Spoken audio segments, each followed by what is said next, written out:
Hey gang, this is Ryan from Old School Automotive again, and this video is going to be kicking off a series on overlanding.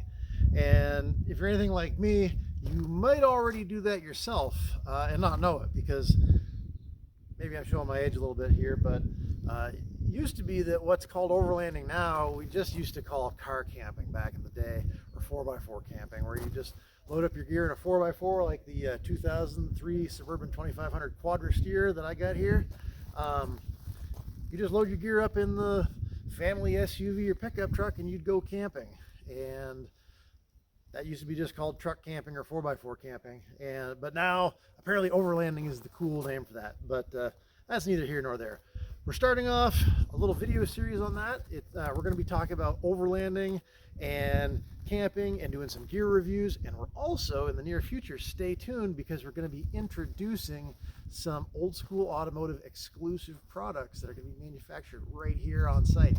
And I don't want to spill the beans on it, but it's going to be some cool stuff, and you're going to want to check that out. You're probably going to want some of it for yourselves, especially if you own a Suburban like this.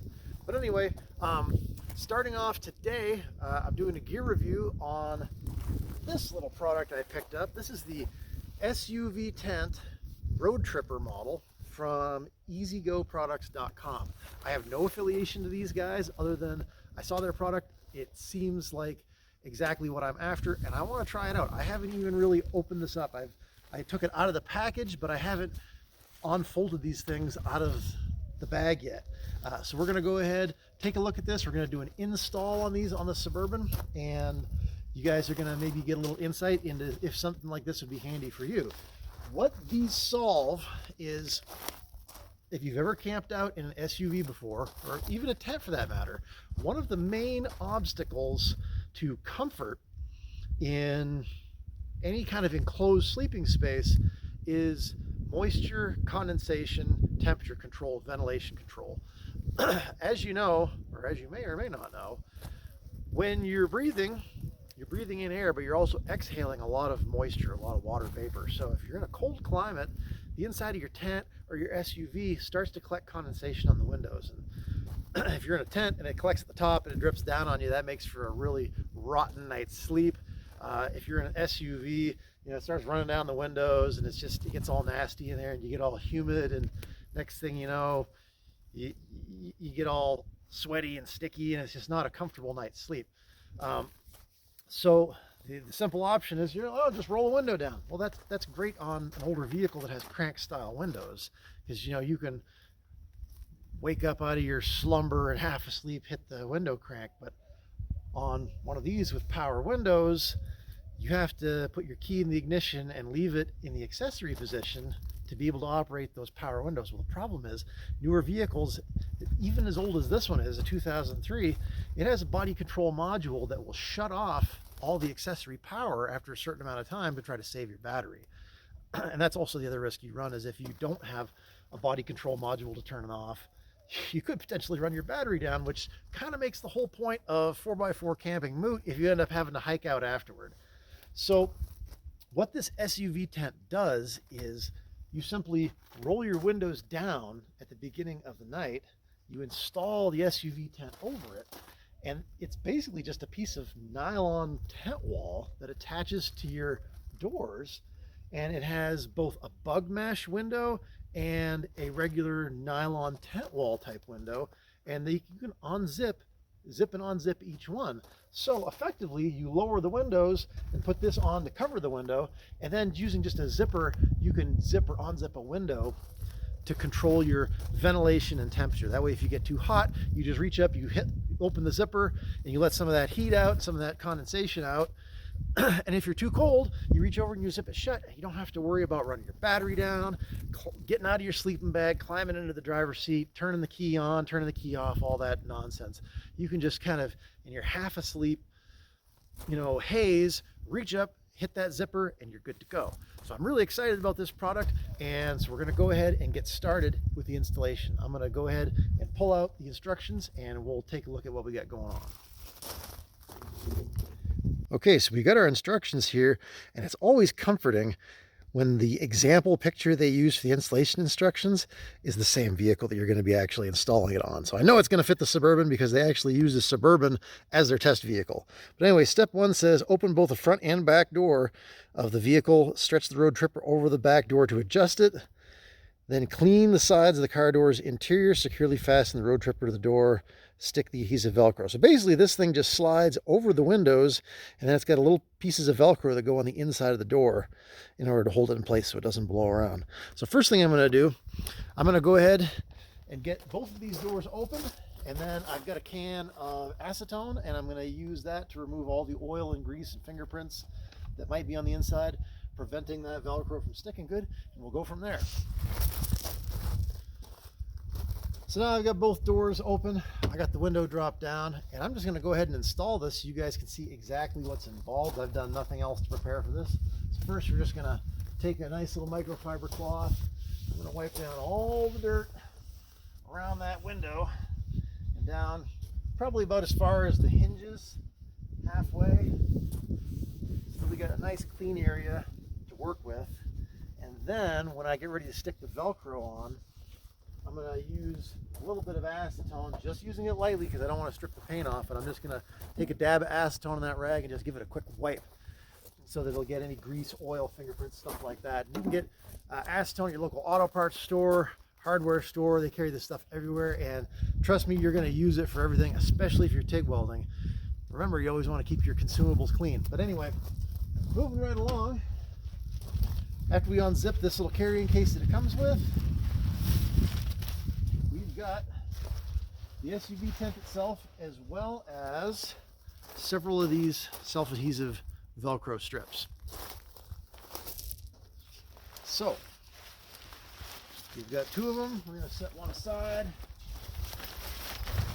and as you can see, it's got this little loop that's going to kind of hold there's like a rain fly that will hold the this little hood away from the window. And the purpose of this is not only to give you some shade in the sun, but also if it does start raining and you need the ventilation, because of the angle of this window, you could potentially have water coming in, and you don't want that, obviously. So this hood is going to hold, or this hoop is going to hold the hood away from the window to kind of give you some protection from the elements. So that's a pretty cool little design feature. So this basically it's just got, it's luminized, looks like it's good heat reflective or heat resistant stuff. That'll be nice for keeping the heat out. And you can see we got our bug mesh, and then there's the other zipper for the outside. So, oh, and it's got a little adjustment here at the top, so you can tighten it or loosen it however is necessary.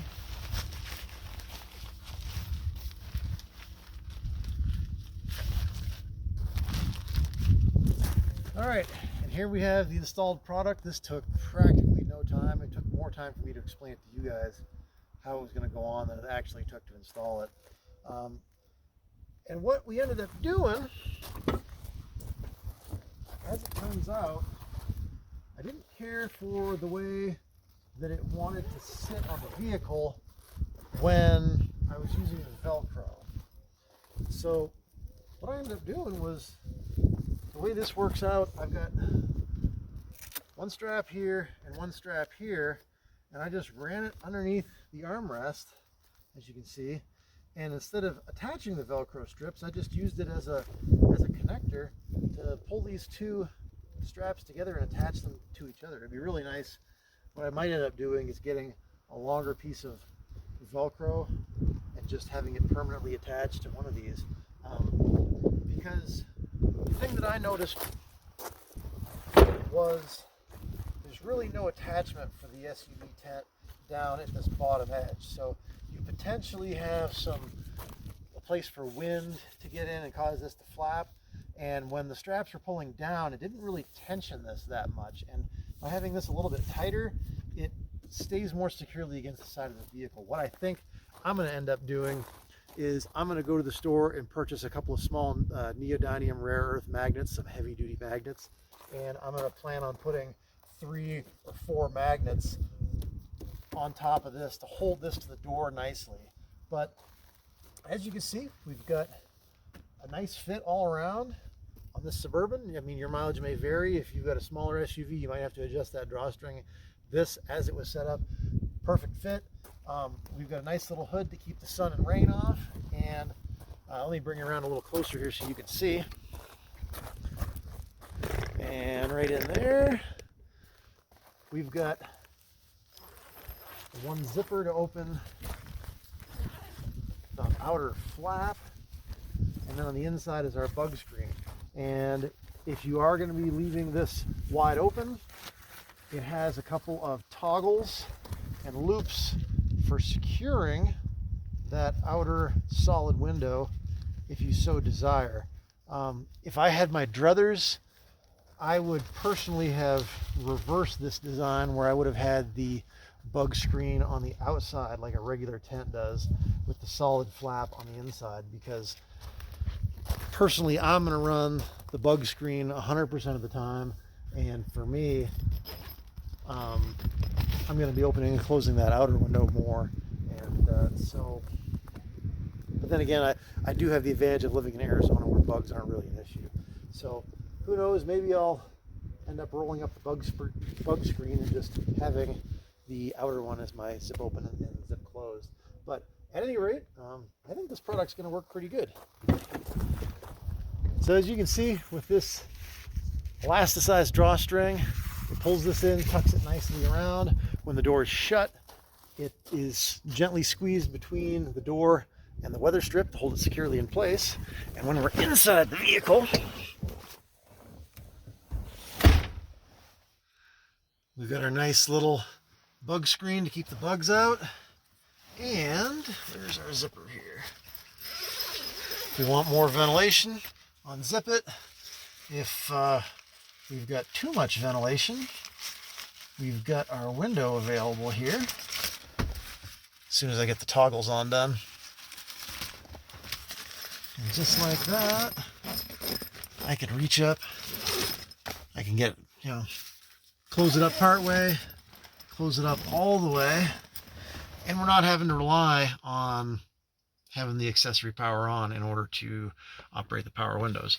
And besides, if you got a vehicle this old, chances are the rear power window motors, they're usually the ones that get the most abuse and the least amount of love, and they might not even be they might be really slow going up and down like these are. But you know how it is, shoemakers kids go barefoot, man. But at any rate, I'm pleasantly impressed with the product so far. I haven't had a chance to try it out, obviously, but in my case with this GMT 800 Suburban, installation didn't require any permanent modification of the vehicle. And your vehicle might be a little different, your mileage may vary. You might end up having to tie off to a door handle instead of a door pull, or you might end up using the Velcro strips included with the kit. Personally, I'm not a fan of sticking anything where it's going to show, but if this was a product that you were going to use on a regular basis, you might even consider adding like a little footman loop or something that you could tie off to. But you got some options. I think it's going to work pretty good for my purposes. And yeah, you don't need anything fancy when you're overlanding. This is just something to make life a little bit nicer. I picked them up for $50 off Amazon. And now when I'm sleeping in the back of the Suburban, I don't have to get up out of a dead night's sleep to adjust my windows. I can just zip it like a tent. So we're already overlanding on a budget. All I need is a couple of blankets and a pillow, which I already own. Just need to drive out someplace cool to spend the weekend. And now my life is a little bit simpler because I don't have to wake up in the middle of the night to adjust my windows to if I get too warm or too cold. But anyway, it's a good little product. Check it out. I got these off Amazon, like I said, for less than $50. Hope you learned something. And again, look forward to more videos on overlanding because it's like one of my favorite pastimes and I'm really passionate about it. Or as I call it, 4x4 camping. And look in the future for some old school automotive products that are going to be coming out. And if you learned something from this video, or if you liked it, go ahead, like and subscribe the video. And if you subscribe, that way you'll get notifications, or or actually if you sign up for notifications, you'll get notifications when the next videos in the series come out. We'll talk about overlanding, we'll talk about prepping your vehicle to go overlanding, and all that cool stuff that goes along with it. And maybe if I'm ever able to tear myself away from working on customer cars, I might be able to actually go overlanding, and we'll shoot a video while we're out. But that would be really cool. Anyway, like and subscribe. It helps me out. It costs you nothing. Appreciate you guys tuning in. We will catch you next time on Old School Automotive.